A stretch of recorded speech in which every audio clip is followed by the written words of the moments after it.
Hi everyone, today I want to show you how to perform Shapiro-Wilk test for checking the normality of your continuous dependent variable.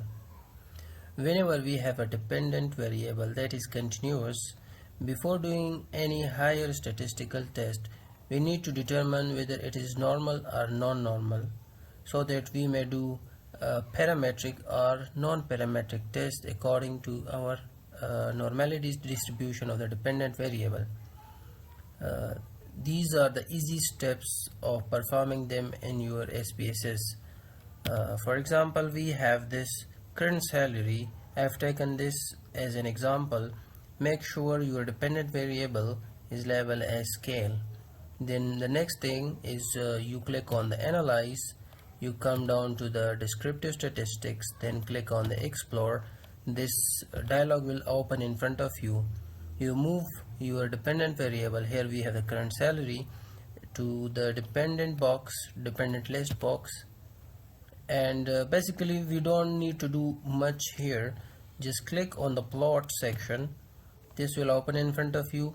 By default only the stem and leaf is selected, so make sure this is unselected because this is the descriptive statistics we don't need in our output. It is useless to us. Or you may leave it as such, but the most important thing is to make sure that histogram and normality plots with tests are checked. Then you click on the continue. This is the output. Understanding the output is very simple. First we have the case processing summary, then the descriptive statistics. We don't need them here. This is the most important table, test of normality. Here you see two tests, Kolmogorov-Smirnov and Shapiro-Wilk tests. As a general rule, whenever your sample size is more than 50, we go for Kolmogorov-Smirnov test. And when the sample size is less than 50, then we go for Shapiro-Wilk test. But most researchers suggest that Shapiro-Wilk is more reliable, so in all cases they recommend that you use Shapiro-Wilk test.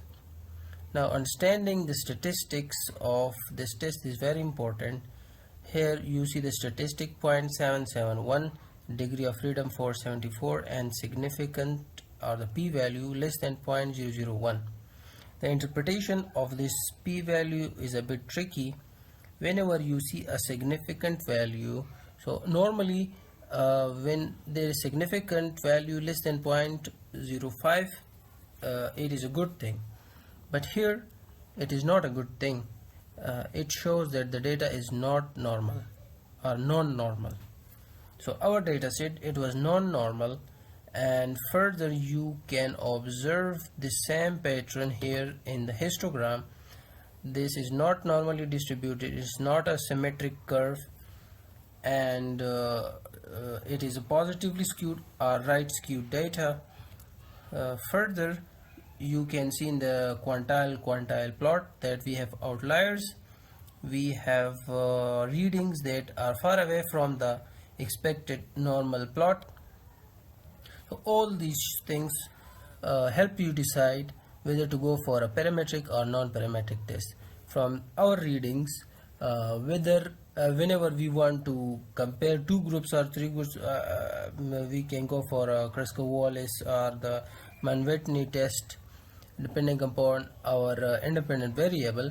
At least we have decided, we have established that we are going to use a non-parametric test. Now the next part is how to write this down in your methodology section. You can write down as normality was checked for the dependent variable current salary using both visual method and statistical test.